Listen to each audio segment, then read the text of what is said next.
Okay, so sino dito yung nag-trade ng PXP at kumita ng pera? Taas ang kamay. Si Ivana, sino pa ba? Wow, okay, very good. So bigyan ng isang bagsak si Marga at si Ivana. Kasi mali 3, 2, 1, boom! Pero medyo yung nangyari dun sa trade ni Ivana, I mean, hindi ko sinasabi na, I mean, we are celebrating wins, diba? Okay, so it is a win for her. Pero when I was with their, dun sa accountability group nila, dun sa Pancake, House of Wagyu, yung naging bias ni Ivana was, something like this, no? So, ito na Ivana, para dito ka namili, no? Somewhere here. Ito ang Darvas box na to. So, it is a micro box breakout, no? So, okay lang yun. Actually, yung pinaka-trigger talaga dito, bakit siya pumutok, was this.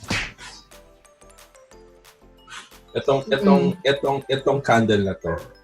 Itong candle na to. Coincidentally, meron siyang confluence sa DB50. So, meron siyang confluence sa DB50. Ayan. Kaya siya nag-trigger. Tapos kung titingnan natin siya with the power of hindsight, 20 MA trade. Okay? So, yun. So, si Ivana sold at DBTP50, na tama? Yes. Okay, DBTP50 of this microbox. Okay? So, tama naman yung basis for selling. Okay? Pero ang tamang basis for selling talaga was the reverse Fibonacci. Okay? Ginamit din niya yan. Ginamit din Ivana. Okay? Yeah. So, somewhere here. So, Marga, where did you sell? Sa sell below Fibo 23 as well. Okay. Sa second day ng run, after the run up. So, kumbaga parang trail stop, parang profit stop mo na lang yung reverse 23.6. I bought nung Monday sa breakout sa box na DB50.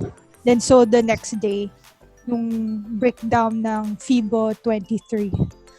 So si Marga lang tsaka si Ivana ay naka-trade ng PXP at nakapalbenta na. So si Rob is still holding PXP, no? Yeah. So kindly share your trade idea here. So for PXP, yung box nga natin is like this.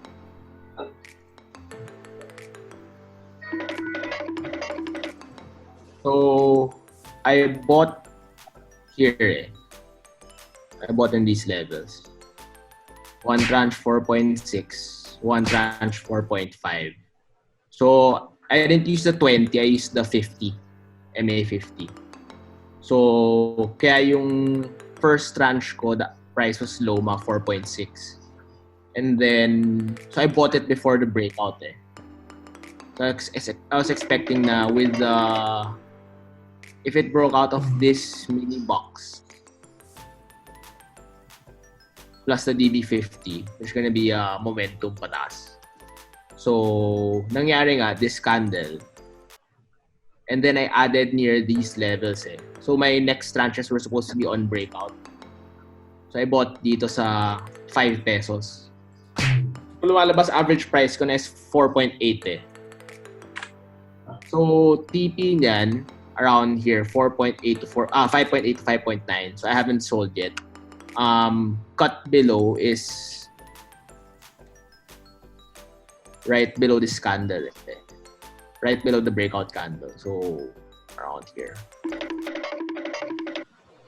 4.59. Actually, may MA20 rin there eh. But I'm considering na selling if it goes back in the box here. Kasi medyo the candle nung Friday was pretty bad eh. So, mababa na siya. Pero we can see it might support naman. But yun, I have to keep a close look on this eh. Kasi medyo wiki siya. Yes. Actually, another idea for PXP, no, since it already, kumbaga parang nangyari kay PXP kasi, parang if you look at it on a on a single glance, mukha siya retest sa DB50, di ba?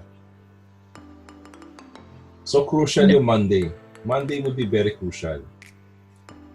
Kung green yan on Monday, potential validation of your DB50. Kasi no Friday, it's sort of confirming di ba? It tested your DB50, right? Did it hit the DB50 na ba? Wala pa. Oo nga, no? Meron na yan, 482 ang 482 ang DB50, alam ko 4.7 yung DB50. Based on this big box, 4.7. Where the high? Yan, no? So hindi pa niya tinatouch. Hindi pa niya tinatouch. So meron pa tong further meron pa further downside. So my question to you is, what if mapakat ka intraday Rob, tapos nagkaroon ng confirmation validation sa DB50? How would you process it internally? Kasi pucha, you had this at 4.16 Tama ba? 4.6. Tapos you scaled up. You scaled up at 5 pesos. So, how would you process this kapag ganun yung nangyari? Kasi I think first of all, personally baka di ako mag-cut Like I'd wait end of day. Pero if that happens, na I cut and then bumalik siya, like if you didn't ask me, I wouldn't buy. If you didn't ask me na, what would I do? Siguro on the day itself, mangyari. I wouldn't buy it. I wouldn't buy it. Because I just held it and sold. So parang masyadong mabilis for me to switch bias agad-agad. Probably, let's say, the next day after analyzing. But kung end of day ulit to re-enter, parang di pa ako sanay.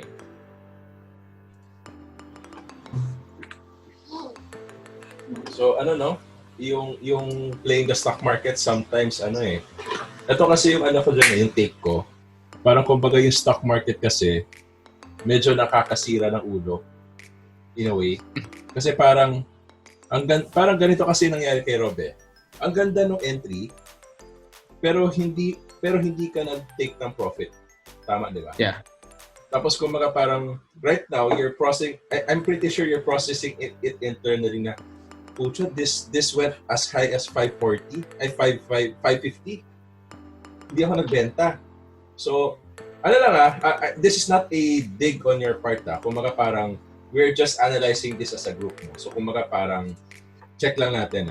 Parang how do you process the feelings, no? How do you process the feelings? Kasi, May mabigat yan ito yung, kasi nakakainis yan Yes, technically. nakakainis siya. Kasi, these are the things na parang, gano'n ka-logical na tao, alam mo na maganda yung entry mo pero hindi ka nagbenta or hindi ka nag-take profit tapos bumalik sa AEP mo, that is damaging. That is very damaging on your mental psyche or your trading psyche. So that is the reason why I'm asking, how would you process this? Na parang from 480, from the peak you're almost up by 15%. Tama? Yeah. So sabihin natin, I know you play big. Sabihin natin 33%. 33%, that's almost 4% up on your total portfolio. Tama, di ba? So medyo malaki yun. That's pretty big. That's pretty sizable. So, meron bang processing on your part na parang, ay pucha, sayang, dapat nagbenta na ako. Or wala talaga. Yeah, of course. I think yun yung scenario planning. Hindi ko kasi nakita yung level na 5.5 as a sell point. Siya na-consider. So parang, yun nga, like, actually that was one of the things na last week na yung last week yung problem ko was really selling. Kasi actually Mega White I also had had at 5.2 the day before the run-up. Yeah, tapos nag-breakout siya 10%. Like, my TP ata was like 5.8 but it only reached to 5.7. So hindi ko nabenta. Then went back to my AEP and went below. So actually I lost like 2%, 3% there. So yun din. So parang both PXP and Mega White last week were missed miss-sell opportunities for me. Wala, bad trip. That is the beauty and the challenge when trading the stock market. Okay? Kasi kung parang dito papasok na parang yes, ang sarap ng feeling na nakikita mo yung portfolio mo na green kasi PXP 15%, mega wide 10%, di ba? So, kung parang, uy, pucha, pwede to to the moon. Possible, di ba? It's really possible. Pero, kung dito papasok yung concept of variable change na yes, I have the scenario na dito yung TP ko, pero the trade is not going to my plan na parang I have to shift my bias. I have to shift my bias na parang, oops, teka, take profit kaya muna ako dito, kahit half. Or kahit a tranche. Kasi, if there's a concept of tranche buying, there should be also a concept of tranche selling. Just like box breakdown, di ba? Diba? Kumbaga parang, ito yung parang kapag tumataas yung stock, medyo maganda yung entry mo, you sell partial. You sell partial pataas. Okay? Especially if you're playing big na, mga 5M to 10M, hindi mo kaya ibenta sa top lahat.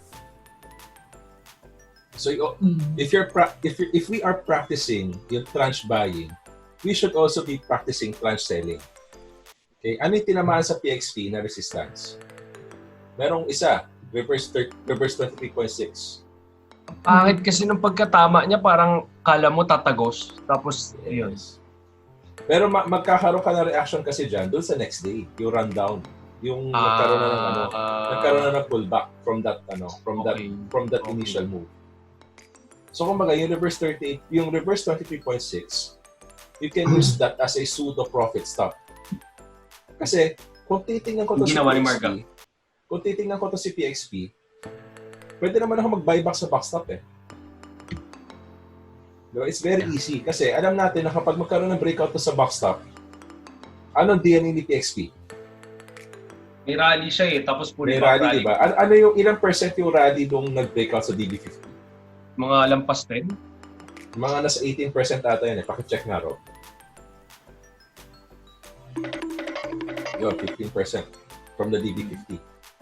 What more kapag DB Darvas backstop yan? And si PXP meron siya ceiling. Nasi-ceiling yan si PXP. Ceiling structure. So it's kumbaga parang it's easy to buy back. It's easy to buy back.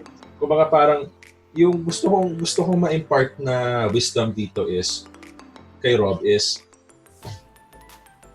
it's okay to take profit. It's really okay to take profit. Huwag mo masyadong isipin na hindi kailangan mag 50% or mag 30% to before I consider this as a win. Okay?